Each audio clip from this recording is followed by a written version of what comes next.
दारू अथवा मद्य अथवा मदिरा।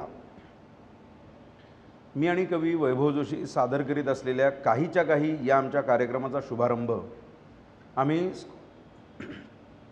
स्कॉटलंडच्या मराठी मंडळांसाठी ॲबरडीन आणि ग्लासगो इथे केला। कार्यक्रमानिमित्त बाहेर गेल्यानंतर मी अतिरिक्त भटक्याची संधी जरासुद्धा सोडत नाही। मागच्या दोन्ही युरोपच्या ट्रिप्समध्ये काही मित्रांनी स्कॉटलंडला चालला जायस तर प्रेक्षणीय स्थळांमध्ये जगप्रसिद्ध स्कॉच या दारूच्या डिस्टिलरीला भेट म्हणून आवर्जून सांगितलं होतं। मद्य या विषयातली मला फारशी गती आणि आवड नसल्यानं मी आवर्जून वगैरे जाण्याच्या फंदात कधी पडलो नाही। पण यावेळी माझ्याबरोबरच्या मित्रांमुळे माझं जाणं झालंच। जवळची म्हणून ग्लासगोच्या ग्लेनगॉयन या डिस्टिलरीत आम्ही गेलो। म्हटलं बघू तरी प्रेक्षणीय स्थळांचा दर्जा देण्यासारखं आहे का एवढं त्यात, लोक नक्की बघतात तरी काय यात। या डिस्टिलरीच्या प्रांगणात पाय ठेवला आणि एखादा विद्यार्थी मोठ्या शिक्षण संस्थेत प्रवेश घेतो आहे असा काहीसा फील यायला लागला। आमच्यासारखेच अनेक पर्यटक आले होते। दारू नक्की कशी बनते हे जाणून घेण्यासाठी इतक्या उत्कंठेनं लोक आलेत याचं तर आश्चर्य वाटत होतंच, पण त्याचबरोबरीनं आम्ही ती कशी बनवतो आणि ती का सर्वोत्तम आहे हे एखाद्या विद्यापीठाच्या अभ्यासक्रमापेक्षाही तळमळीने समजून सांगणारे शिक्षक दिसले ह्याचं मला जाम नवल वाटत राहिलं। स्कॉटलंडमधल्या पाण्यापासून बनवल्या जाणाऱ्या व्हिस्कीला स्कॉच म्हणतात पासून माझं प्राथमिक शिक्षण सुरू झालं। ती स्कॉच तशी बनवण्यासाठी तिथल्या पाण्यातले घटक महत्त्वाचे आहेत, म्हणून स्कॉचसाठी संपूर्ण स्कॉटलंडचं पाणी स्पेशल आहे। प्रत्येक प्रादेशिक पाण्याला का महत्त्व असतं याचा मला खरा उलगडा होऊ लागला आणि एखादा माणूस 12 गावचं पाणी प्यायलेला असणं म्हणजे अनुभवसंपन्न का असतो हेही पर्यायानं उमगू लागलं। एक देखणी स्कॉटिश शिक्षिका आमचा अभ्यासक्रम पूर्ण करून घेत होती, त्यामुळं कोणाचंही ध्यान विचलित होण्याचा तसा काही प्रश्नच नव्हता। 1 लिटर स्कॉचच्या बाटलीमागे 150 लिटर पाणी खर्च होतं। या पहिल्या वर्गाच्या धड्यानंच माझ्या घशाला कोरड पडली। माझ्या बरोबरीच्या मित्रांना वाटलं ती नवीन पेयाच्या ध्यासानं पडली आहे की काय वगैरे। तर एका बाटलीमागं 150 लिटर पाण्याचं बलिदान असतं, नाहीतर त्या स्कॉचला कशाला महत्त्व आलं असतं। या माहितीतच मी मनानं खूप वेळ रेंगाळल्यानं आपल्या देशातल्या वायनरीज, त्यासाठीचं पाणी, त्या पाण्यासाठीचं राजकारण, एकूणच महाराष्ट्रातल्या आणि पर्यायाने भारतातल्या पाणी प्रश्नाचे असंख्य कंगोरे माझ्या डोक्यात थैमान घालू लागले। पुढचा काही वेळचा अभ्यासक्रम धोनीच्या हेलिकॉप्टर शॉटसारखा माझ्या डोक्यावरून गेलेला होता। सिंगल माल्ट म्हणजे मोदींच्या एक हाती सत्ता जिंकलेल्या सरकारसारखी रेअर, आणि ब्लेंडेड म्हणजे आघाडी किंवा युती सरकारसारखी थोडी कमी महत्त्वाची पण गरज भागवणारी वगैरे सवयीच्या परिभाषेनं नवीन शब्द आणि त्यांच्या व्याख्या माझ्यासाठीच पक्क्या करून घेऊन ज्ञानात मी नव्याने भर करून घेत होतो। मग पुढचे वर्ग पार करत ती संपूर्ण डिस्टिलरी, त्यातील तांत्रिकता, वापरली जाणारी रसायनं, पदार्थ, प्रमाणं, अल्कोहोलचं महत्त्व, गणित, शास्त्र, अवाढव्य अशा कॅटेगरीत मोडणारी, दारू बनवली जाणारी, साठवली जाणारी दुमजली मोठी बॅरल्स, प्रयोगशाळा वगैरे असं काही तासांचं मनोभावे शिक्षण घेतल्यानंतर सर्व विद्यार्थ्यांना शेवटी शिक्षणाची अनुभूती म्हणून उच्चतम स्कॉचचे मोफत 2-2 घुटके, आणि ते घेतानाही ते कसे घ्यायचे, घेण्यापूर्वी त्याचा गंध आधी गात्रात कसा भिनवायचा, मग पहिला छोटासा घुटका घेऊन संपूर्ण तोंडभर घोळवून फील घेऊन मग दुसरा मोठा घुटका कसा आणि कधी घ्यायचा वगैरे स्पेशलायझेशनचे धडे देऊन विद्यार्थ्याला मद्य पिण्यात निष्णात करून टाकणारं विद्यापीठ असते। इतर कोणत्याही विद्यापीठातून बाहेर पडताना असा पारंगत वगैरे होण्याचा आत्मविश्वास दिला जात नसेल। मी या अभ्यासक्रमाकडे किती मध्यमवर्गीय विचारसरणीतून पाहतोय असं नक्कीच एखाद्या जाणकाराला वाटलं असणार, कारण माझ्या डोक्यातले हे विचार खरंच टिपिकल मध्यमवर्गीय मराठी माणसाचे आहेत हे माझं मलाच नंतर जाणवत राहिलं। मद्य अथवा दारू ह्या शब्दांशी सुसंस्कृत मराठी माणसाचा संबंध हा परंपरेनंच मानभावीपणाचा। हे शब्द आणि प्रत्यक्ष पिणे ह्या कृतीचा आपल्याकडे थेट चारित्र्याशीच संबंध येत असल्याने आपल्या दैनंदिन जीवनात उघडपणे या पेयाला अजिबात स्थान नाही। पण म्हणून पिणाऱ्यांची संख्या खूप कमी आहे का, तर तसं अजिबात नाही। सर्व जगात, सर्व समाजांमध्ये जेवढं पिणाऱ्यांचं प्रमाण आहे तितकंच आपल्या समाजातही ते तेवढंच आहे। मग हा खजील करणारा दृष्टिकोन का, हा प्रश्न मला खूप मनोरंजक वाटू लागला। खरं तर आपल्या सर्व पुराण कथांमध्ये सूर, असुर, राक्षस वगैरे सोडाच प्रत्येक देवागणिक वेगवेगळ्या मद्य मदिरांचा उल्लेख आहे, नाहीतर शंकराच्या नावाने सोमरस आजही कशाला फेमस असताना। कोणतेही सण समारंभ निरनिराळ्या प्रकारच्या मद्यांशिवाय होत नसावेत असं त्यावेळेच्या गोष्टी वाचून लक्षात येतं. म्हणजे या विषयाची आपली प्रचंड मोठी परंपरा असणार त्या काळी. नाहीतर मदिराक्षी वगैरे कुठून आले असतील. खरं तर मदिराक्षी हे त्या काळचं एक प्रकारे जॉब प्रोफाईलच नाही का. बरं, देव मद्य प्यायचे म्हणून त्यांच्या देवपणाला बाधा आल्याची एकही गोष्ट आजपर्यंत वाचनात नाही. म्हणजे दारू हा तेव्हा आजच्या इतका अडचणीचा विषय नसावा. मग हा विषय आपल्याकडेच अडचणीचा कसा आणि केव्हापासून झाला असेल. अगदी कालिदास, शूद्रक वगैरे नाटककारांच्या नाटकातही मद्य मदिरेचे सीन्स दिसतात. चाणक्याच्या कालखंडातही मदिरेचा उल्लेख आहे. चाणक्याने मदिरेच्या दुष्परिणामाबद्दलही लिहिलेलं आहे. म्हणजे ती होतीच, आणि दुष्परिणामाबद्दल लिहिलं म्हणजे ती तेवढी प्यायलीच जात असणार. आज मदिरा मदिराक्षी आहेत, पण आजचं चित्र तेव्हासारखं नाही. आणि आमच्या कलाक्षेत्रासाठी दारू हा विषय तर काही विचारूच नका. साधारणतः कलाक्षेत्रात काम करणारा प्रत्येकजण पीत असला पाहिजे हा एक अत्यंत सामान्य समज रूढ आहे. किंवा दारू पीत नसाल तर या क्षेत्रात घेतच नाही की काय, इतपत सामान्य लोकांना शंका असते. दारू पिणाऱ्या कलावंतांची संख्या प्रचंड आहे, त्यात वादच नाही. पण ही संख्या सर्वच क्षेत्रात तितकीच आहे. असं कोणतं क्षेत्र नाही जिथे मद्य पिणारे लोक नाहीत. पण आमच्या क्षेत्रासाठी हा विषय सामान्यांसाठी कमालीचा उत्कंठावर्धक. अमक्या अमक्या नटाला त्या दिवशी प्यायलेला किंवा तर्र किंवा फुल टाईट पाहिला मी, हे सांगण्यात काय खुमखुमी असते लोकांना. हे अचंब्याचं प्रमाण महाराष्ट्रात जरा जास्तच. बाहेरच्या प्रदेशात याचं इतकं स्तोम मला फारसं दिसत नाही. पंजाबी लग्न वगैरे तर दारूशिवाय होऊच शकत नाही, डायरेक्ट ऐपतीपर्यंत विषय जातो हा. पण मला मागच्या काही युरोपच्या दौऱ्यांमध्ये याविषयी जाणवलेली प्रकर्षाची बाब म्हणजे मद्य याविषयी आपल्या देशातल्या लोकांचा अप्रोच आणि बाहेरच्या देशातल्या लोकांचा अप्रोच यामधली कमालीची तफावत. आपल्याकडे पिण्यामध्ये अजूनही अपराधी भावना फार. सांगून चोरून उघड उघड पिणाऱ्यांची संख्या जेमतेम 1-2%. बाकी चोरून पिणारे कोणालाच न कळता जणू पितच नाही अशी प्रतिमा राखून गुप्तपणे पिणाऱ्यांची संख्या अमाप. घरातली मुलं वडिलांबरोबर निवांत पीत बसली आहेत असं दृश्य आजकाल काही घरात दिसतं, पण तुरळक. पण हे प्रमाण अत्यल्प या सदरातच मोडणार. आपल्या नाटक सिनेमांमध्ये मद्य हा विषय तर सरसकट एकांगीच. अजूनही आजही दारू पिणारी पात्र ही व्हिलन असतात. गुंड, मवाली, बदमाश, भुरटे, चोर, स्मगलर्स दाखवायचे असतील तर ते दारू पिणारे दाखवले की त्यांची नीतिमत्ता अत्यंत सोपी अधोरेखित करता येते. हिरोचं डोकं फिरलं आहे, तो विमनस्क आहे, त्याचं मानसिक संतुलन बिघडलं आहे, फ्रस्ट्रेट झालेला आहे किंवा तो वाया जाण्याच्या मार्गावर आहे, असं काही दाखवायचं असलं की फक्त एक दारूचा ग्लास त्याच्या हातात दिला की काम झालं. एवढं सोपं आहे ते. पण प्रत्यक्षात संयमानं दारू पिणाऱ्या यशस्वी लोकांची संख्या काही कमी नाही ना समाजात.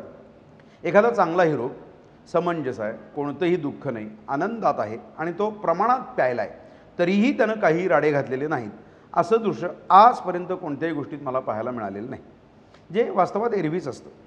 पण कलेच्या प्रांगणात हा विषय तसा कधीच येत नाही. त्याचं कारण खरा प्रॉब्लेम हा आहे की नीतिमत्ता, वाईटपणा, मूल्य, अपयश वगैरे सगळे विषय मद्याच्या प्रमाणावर अवलंबून आहेत हे आपल्याला कधीच शिकवलं गेलेलं नाही. एका मर्यादेपलीकडे अतिरिक्त सेवन, मग ते कशाचंही असलं तरी वाईटच. पण दारूच्या बाबतीत प्रमाणात झेपेल तेवढी एखादा पेग यानं काही नीतिमत्ता पणाला नाही लागत. फक्त प्यायलं की वाईट या समजातूनच वर्षानुवर्षांचा अपराधीपणा साचत आलेला आहे. पण म्हणून पिणाऱ्यांची संख्या काही कमी झाली आहे असं अजिबात नाही. कोल्हापूरला माझ्या घराशेजारी गिरणी होती. पाटील नावाचा माणूस तिचा मालक होता. सकाळी उठल्यावर चहा प्यायलेला पाटील पाहणं म्हणजे एखाद्यानं उपवासाला चिकनचा बेत ठेवण्यासारखं धक्कादायक. हा पाटील सकाळी 7 वाजता 1 क्वार्टर रम प्यायचा आणि गिरणी सुरू करायचा. पाटील प्यायला असेल तर संतही या पाटलासमोर लाजेल एवढा हा माणूस सज्जन. पाटील प्यायलेला असेल तर स्त्रिया अधिकच खात्रीने गिरणीत जाऊन बसायच्या. शुद्धीत असेल तरच हा पाटील कर्दनकाळ वाटे, पण प्यायल्यावर शांत, सरळ आणि लॉजिकल वागे. मी कित्येक नामवंत चित्रकार, गायक, नट पाहिले जे नेमानं रोज प्यायचे, पितात, पण त्यांचं पिणं त्यांच्या कलेपेक्षा कधीच मोठं झालं नाही. इथे मला पिण्याचं समर्थन करायचं नसून त्याबद्दलचा एकांगी दृष्टिकोन तिरस्करणीय वाटतो. पिणारा माणूस म्हणजे सरसकट वाईट, व्यसनी, अनैतिक ही समजूत फार दांभिक आहे. कित्येक निर्व्यसनी, वाईट वागणारी माणसं नाही आहेत का या जगात? व्यसन न करताही अन्याय वागणारी. ते जरा बाहेरच्या संस्कृतीत बघूया. कबीरसारखा संत असू देत, नाहीतर मीर गालिबपासून सोमेगोमे शायर असू देत, मद्य मदिरा या विषयांकडे एका आध्यात्मिक दृष्टीनं त्यांनी पाहिल्याचं दिसतं. हरिवंशराय बच्चन यांचा मधुशाला काव्यसंग्रह श्रेष्ठ काव्यसंग्रह ठरतो. मद्य, मदिरा आणि मदिरालय याकडे इतक्या पारमार्थिक पातळीवर ते लोक पाहतात. तशी दृष्टी आपल्या इकडे विकसितच नाही झाली. मी आताच्या भारत इंग्लंड क्रिकेट मॅचसाठी लीड्सला गेलो होतो. क्रिकेट मॅच व्यतिरिक्त प्रत्यक्षात चहूबाजूने दारू बिअरचे पाट वाहताना मी पाहिले. लोकांना दारू प्यायला मिळावी म्हणून या मॅचेसचं आयोजन करतात की काय अशी शंका यावी. यामध्ये स्त्रियांचं प्रमाणही तितकंच. तिथल्या संस्कृतीचा अविभाज्य घटक आहे मद्य. दिवसरात्र स्त्री पुरुष असा काही भेद तिथे मानला जात नाही. तिथलं हवामान हा महत्त्वाचा भाग आहेच, पण जेवताना नंतर आधी मद्य हे असतंच. प्रवासात, विमानात, पर्यटन स्थळांवर, मॉल्समध्ये कुठेही तुम्हाला वाटेल तेवढं मद्य उपलब्ध असतं. पाणीच कमी पितात ते लोक. मी नवीन शब्दप्रयोगच ऐकला तिकडे, बियर एज म्हणून. म्हणजे तासाला किती बियर प्यायल्या जातात त्यावरून त्या माणसाचं ॲव्हरेज तसं बियर एज मोजतात. विकेंड्सना तर विचारायची सोयच नाही. तरुण तरुणी, आबाल वृद्ध फक्त पिण्यासाठीच विकेंड साजरा करतात. पण दुसऱ्या दिवशी मी हेही तिथं पाहिले की हे पिणारे कित्येक किलोमीटर्स पळतात, खूप चालतात किंवा सायकलिंग करतात, प्रचंड अंग मेहनत करतात. तशी तिथे ते करावीच लागते. पण आपल्याकडे पिण्यापेक्षा हँगओव्हरचंच विश्व मोठं. मी मगाशी म्हटलं की ॲप्रोचचा प्रश्न आहे, त्याचं अत्यंत बोलकं आणि छोटंसंच उदाहरण म्हणजे मी ज्या मॅचला गेलो होतो त्या मैदानावर जवळपास प्रत्येकच गोरा पीत होता. पण मॅचनंतर ते लोक निमूटपणानं आपापल्या वाटेने निघून गेले. पण मैदानावर जे प्रचंड प्यायलेले भारतीय होते त्यांनी धिंगाणा घातला. यॉर्कशायरच्या एका मोठ्या गुजराती चमूने तर लाज आणली होती. मॅचनंतर हर्षा भोगले, सुनील गावस्कर, रविशास्त्री, संजय मांजरेकर, वासिम अक्रम यांच्याबरोबर जे विश्लेषण करताना आपण टी व्हीवर पाहतो ते विश्लेषण मी प्रत्यक्ष समोर पाहत होतो. तेव्हा या प्यायलेल्या भारतीय गुजराती चमूने सुनील गावस्करना ते लाईव्ह बोलत असतानाही समोरून हाका मारून मारून हैराण करून सोडलं होतं. ते त्यांचं काम करतायत, चॅनलवर लाईव्ह बोलतायत, त्यांना काहीही सोयीवर सुतक नव्हतं. वासिम अक्रमला तर अत्यंत अपमानास्पद एकेरी हाक मारून सळो की पळो करून सोडलं होतं. पिणारे सगळेच होते, पण असं वागणारे फक्त भारतीय होते. प्यायल्यानंतरची लायकी सिद्ध होते ती अशी. मला NSDमध्ये अभिनय शिकवायला शेवटच्या वर्षी नसीरुद्दीन शाही होते.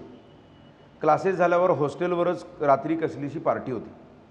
पार्टीत यशपाल शर्मा नावाचा आमचा एक आजचा प्रतिथयश नट खूप प्यायलेल्या अवस्थेत आला. नसीर सरांचा नुकताच कुठला तरी सिनेमा रिलीज झाला होता. त्या सिनेमातलं काम यशपाल शर्माला अजिबात आवडलं नव्हतं.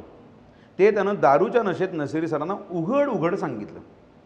हा प्यायलेला आहे म्हणून नसीर सरांनी यशपाल शर्माकडे फारसं लक्ष दिलं नाही कदाचित. मला खूपच आश्चर्य वाटलं. पण मला त्याहून धक्का बसला तो नंतर की जेव्हा नसीर सरांचं काम वाईट होतं हे सांगून यशपाल पार्टीतून बाहेर पडला आणि बाहेर मी त्याला पाहिलं तर तो चक्क शुद्धीत होता. त्यानं प्यायल्याचं ॲक्टिंग केलं होतं आतमध्ये. त्याला त्याचं खरं मत मांडायचं होतंच, पण ते त्यानं दारूच्या नशेच्या आड सांगणं पसंत केलं. नशेत असताना त्यानं त्याचं स्पष्ट मत आणि प्रांजळपणे सांगितलं असतं तर काय झालं असतं ह्याचा काही विचार मला करता आला नाही. अशा कित्येक पार्ट्यांना दारूच्या खोट्या नशेच्या आड जुनी भांडणं काढताना आणि मारामारी करताना मी अनेकांना पाहिलेलं आहे.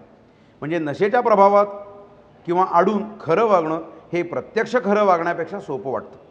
म्हणजे जे काही झालं ते दारूवर नंतर ढकलणं सोपं जातं. आपण कसंही वागलो तरी दोष दारूवर ढकलता येतो. ॲप्रोचचा फरक आहे तो इथेच. आज पुरुषांपेक्षा पिणाऱ्या स्त्रियांची संख्या वाढते आहे या वाक्यामध्येच प्रतिगामीपणाचा फील आहे, पण ही वस्तुस्थिती आहे.